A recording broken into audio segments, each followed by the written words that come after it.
Assalamualaikum warahmatullahi wabarakatuh. Masa muda atau usia remaja adalah saat orang-orang mulai mengenal dan merasakan manisnya dunia. Pada fase ini, banyak pemuda lalai dan lupa, jauh sekali lintasan pikiran akan kematian ada di benak mereka. Apalagi bagi mereka orang-orang yang kaya, memiliki fasilitas hidup yang dijamin orang tua. Mobil yang bagus, uang saku yang cukup, tempat tinggal yang baik, dan kenikmatan lainnya, maka dia akan merasa bahwa dia adalah raja. Di zaman Nabi Shallallahu Alaihi Wasallam, ada seorang pemuda yang kaya, berpenampilan rupawan, dan biasa dengan kenikmatan dunia. Dia adalah Mus'ab bin Umair. Sebelum lanjut, like dan subscribe dulu, semoga kamu dapat pahala. Ada yang menukilkan bagaimana kesan pertama Al-Barra bin Azib ketika pertama kali melihat Mus'ab bin Umair ketika tiba di Madinah. Ia berkata, "Seorang laki-laki yang aku belum pernah melihat orang semisal dirinya. Seolah-olah dia adalah laki-laki dari kalangan penduduk surga. Ia adalah di antara pemuda yang paling tampan dan kaya di kota Mekah. Kemudian ketika Islam datang, ia jual dunianya dengan kekalnya kebahagiaan di akhirat." Mus'ab bin Umair dilahirkan di masa jahiliyah, 14 tahun atau lebih sedikit setelah kelahiran Nabi Shallallahu Alaihi Wasallam. Nabi Muhammad Shallallahu Alaihi Wasallam dilahirkan pada tahun 571 Masehi, sehingga Mus'ab bin Umair dilahirkan pada tahun 585 Masehi. Dia merupakan pemuda kaya keturunan Quraisy. Mus'ab bin Umair bin Hashim bin Abdu Manaf bin Abduddar bin Qusay bin Kilab al-Abdari al-Qurashi. Dalam Asad al-Ghabah, Imam Ibnul Atsir mengatakan, Mus'ab adalah seorang pemuda yang tampan dan rapi penampilannya. Kedua orang tuanya sangat menyayanginya. Ibunya adalah seorang wanita yang sangat kaya. Sandal Mus'ab adalah sandal Al-Hadrami, pakaiannya merupakan pakaian yang terbaik, dan dia adalah orang Mekah yang paling harum sehingga semerbak aroma parfumnya meninggalkan jejak di jalan yang ia lewati. Dalam hadis riwayat Hakim, Rasulullah Shallallahu Alaihi Wasallam bersabda, "Aku tidak pernah melihat seorang pun di Mekah yang lebih rapi rambutnya, paling bagus pakaiannya, dan paling banyak diberi kenikmatan selain dari Mus'ab bin Umair." Ibunya sangat memanjakannya, sampai-sampai saat ia tidur dihidangkan bejana makanan di dekatnya. Ketika ia terbangun dari tidur, maka hidangan makanan sudah ada di hadapannya. Demikianlah keadaan Mus'ab bin Umair. Seorang pemuda kaya yang mendapatkan banyak kenikmatan dunia. Kasih sayang ibunya membuatnya tidak pernah merasakan kesulitan hidup dan kekurangan nikmat. Orang-orang pertama yang menyambut dakwah Islam yang dibawa oleh Nabi Muhammad Shallallahu Alaihi Wasallam adalah istri beliau Khadijah, sepupu beliau Ali bin Abi Thalib, dan anak angkat beliau Zaid bin Haritsah radhiyallahu anhu. Kemudian diikuti oleh beberapa orang yang lain. Ketika intimidasi terhadap dakwah Islam yang baru saja muncul itu kian menguat, Rasulullah Shallallahu Alaihi Wasallam berdakwah secara sembunyi-sembunyi di rumah Al-Arkam bin Abi Al-Arkam radhiyallahu anhu. Sebuah rumah yang berada di Bukit Syafa, jauh dari pengawasan orang-orang kafir Quraisy. Mus'ab bin Umair yang hidup di lingkungan jahiliyah, penyembah berhala, pecandu khamr, penggemar pesta dan nyanyian, Allah beri cahaya di hatinya, sehingga ia mampu membedakan manakah agama yang lurus dan mana agama yang menyimpang. Manakah ajaran seorang nabi dan mana yang hanya warisan nenek moyang semata. Dengan sendirinya ia bertekad dan menguatkan hati untuk memeluk Islam. Ia mendatangi Nabi Shallallahu Alaihi Wasallam di rumah Al-Arkam dan menyatakan keimanannya. Kemudian Mus'ab menyembunyikan keislamannya sebagaimana sahabat yang lain untuk menghindari intimidasi kafir Quraisy. Dalam keadaan sulit tersebut, ia tetap terus menghadiri majelis Rasulullah untuk menambah pengetahuannya tentang agama yang baru ia peluk. Hingga akhirnya ia menjadi salah seorang sahabat yang paling dalam ilmunya. Kemudian Rasulullah Shallallahu Alaihi Wasallam mengutusnya ke Madinah untuk berdakwah di sana. Suatu hari Utsmani bin Talhah melihat Mus'ab bin Umair sedang beribadah kepada Allah Ta'ala, maka ia pun melaporkan apa yang ia lihat kepada ibunda Mus'ab. Saat itulah periode sulit dalam kehidupan pemuda yang terbiasa dengan kenikmatan ini dimulai. Mengetahui putra kesayangannya meninggalkan agama nenek moyang, ibu Mus'ab kecewa bukan kepala.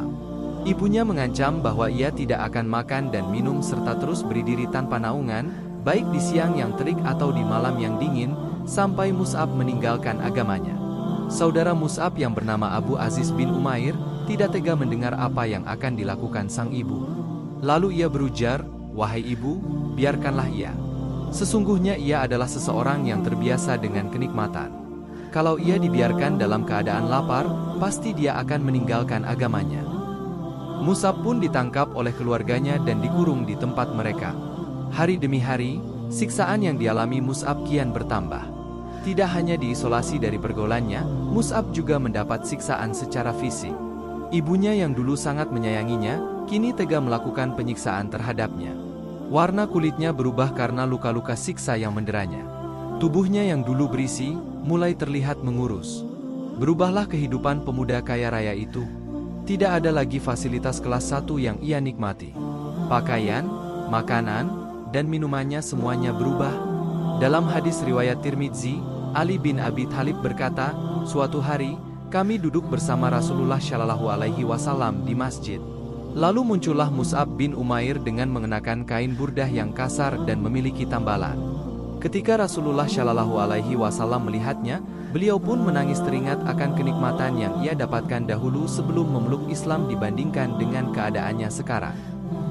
Dalam hadis riwayat Hakim, Zubair bin Al-Awwam mengatakan, suatu ketika Rasulullah Shallallahu Alaihi Wasallam sedang duduk dengan para sahabatnya di Masjid Quba, lalu muncullah Mus'ab bin Umair dengan kain burdah, yaitu jenis kain yang kasar, yang tidak menutupi tubuhnya secara utuh. Orang-orang pun menunduk. Lalu ia mendekat dan mengucapkan salam. Mereka menjawab salamnya. Lalu Nabi Shallallahu Alaihi Wasallam memuji dan mengatakan hal yang baik-baik tentangnya.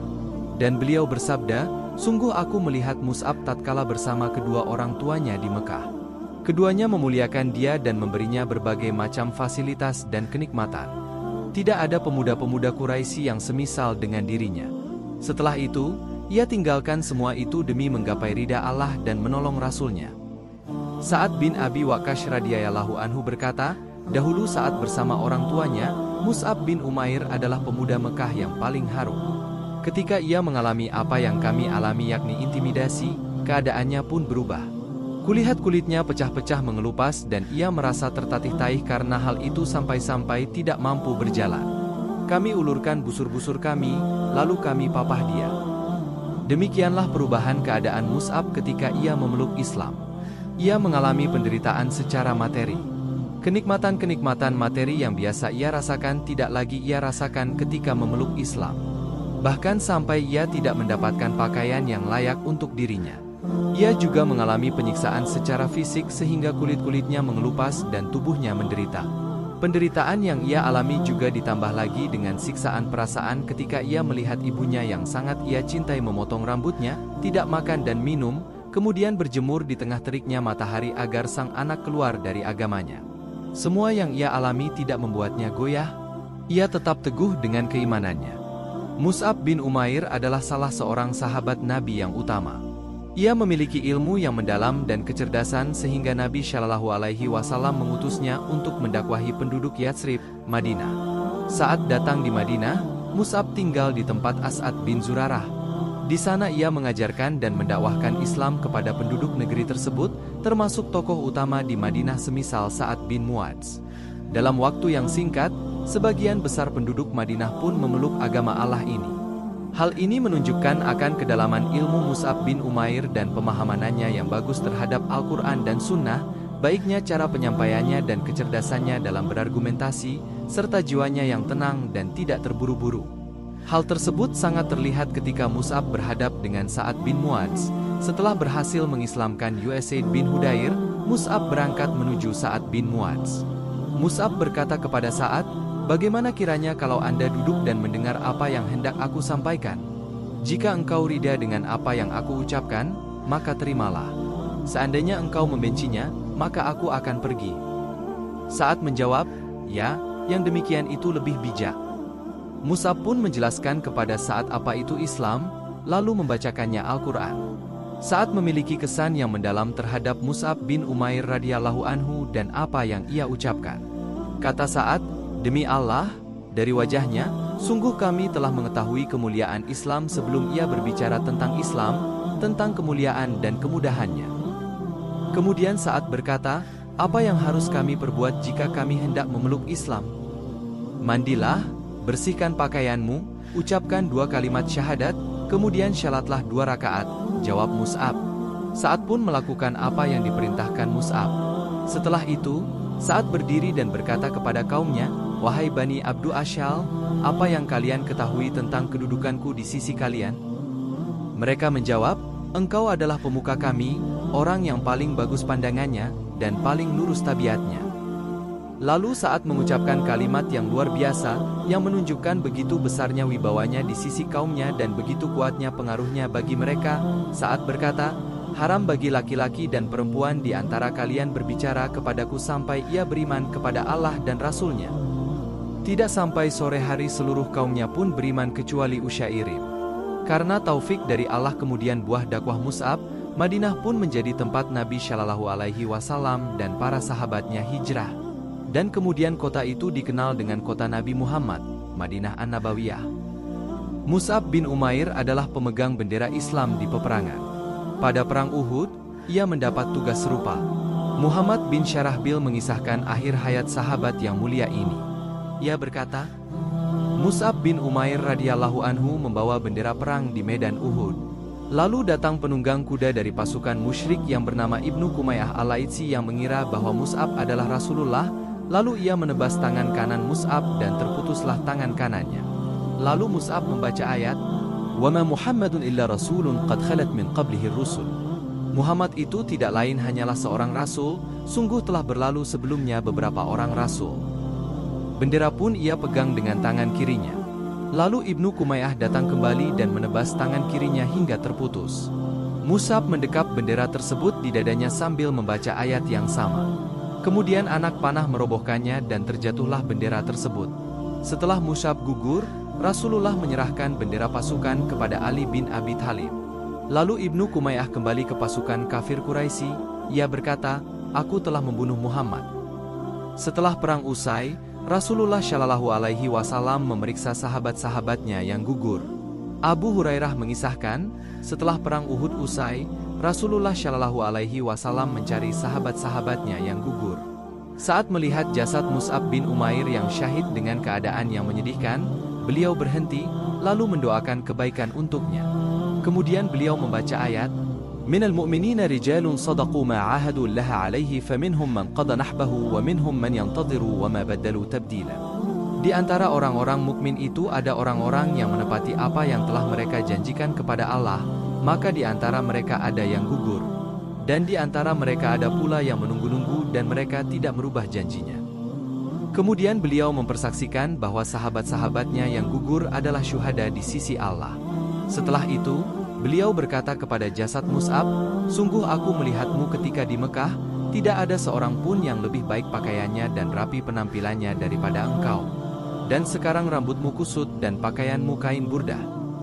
Tak sehelai pun kain untuk kafan yang menutupi jasadnya kecuali sehelai burdah. Andainya ditaruh di atas kepalanya, terbukalah kedua kakinya. Sebaliknya, bila ditutupkan ke kakinya, terbukalah kepalanya. Sehingga Rasulullah bersabda, tutupkanlah ke bagian kepalanya, dan kakinya tutupilah dengan rumput idhir." Mus'ab wafat setelah 32 bulan hijrahnya Nabi ke Madinah. Saat itu usianya 40 tahun. Di masa kemudian, setelah umat Islam jaya, dalam hadis riwayat Bukhari dijelaskan, Abdurrahman bin Auf radhiyallahu anhu yang sedang dihidangkan makanan mengenang Mus'ab bin Umair. Ia berkata, "Mus'ab bin Umair telah wafat terbunuh, dan dia lebih baik dariku. Tidak ada kain yang menutupi jasadnya kecuali sehelai burdah." Abdurrahman bin Auf pun menangis dan tidak sanggup menyantap makanan yang dihidangkan. Semoga Allah meridai Mus'ab bin Umair dan menjadikannya teladan bagi pemuda-pemuda Islam. Mus'ab telah mengajarkan bahwa dunia ini tidak ada artinya dibanding dengan kehidupan akhirat. Ia tinggalkan semua kemewahan dunia ketika kemewahan dunia itu menghalanginya untuk mendapatkan ridho Allah. Mus'ab juga merupakan seorang pemuda yang teladan dalam bersemangat menuntut ilmu, mengamalkannya, dan mendakwahkannya. Ia memiliki kecerdasan dalam memahami syariat, pandai dalam menyampaikannya, dan kuat argumentasinya.